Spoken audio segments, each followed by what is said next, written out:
butterfly?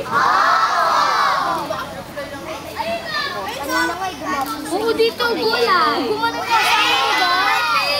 Nagulot ako sa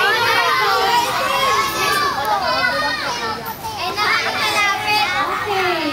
Ang story ko ngayon ay tungkol sa tatlong butterfly na magkakaibigan.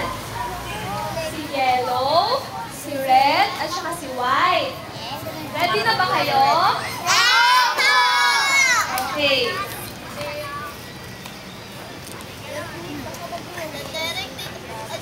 May tatlong magkakaibigan na butterfly.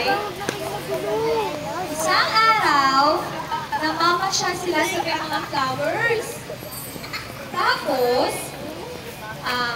pagdating nila dun sa mga flowers, tinignan nila, sabi nila, ang gaganda naman ng mga flowers na to. Pero, may dumating na malaking rain. Ano kaya nangyari? Sira! Hala pa. Okay. Di ba dumating yung rain? Dali-dali silang pumunta sa bahay nila.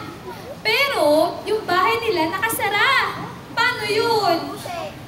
Walang susi. Yun. Bumalik sila ulit dun sa mga flower. Pumunta sila sa tulip. Ano yun? Tapos, flower din yun. Yung tulip na yun. Tapos, sabi niya, tulip, pwede bang makipagdong sa'yo? Patapusin lang namin itong ulan na to. Sabi niya. Sabi nila.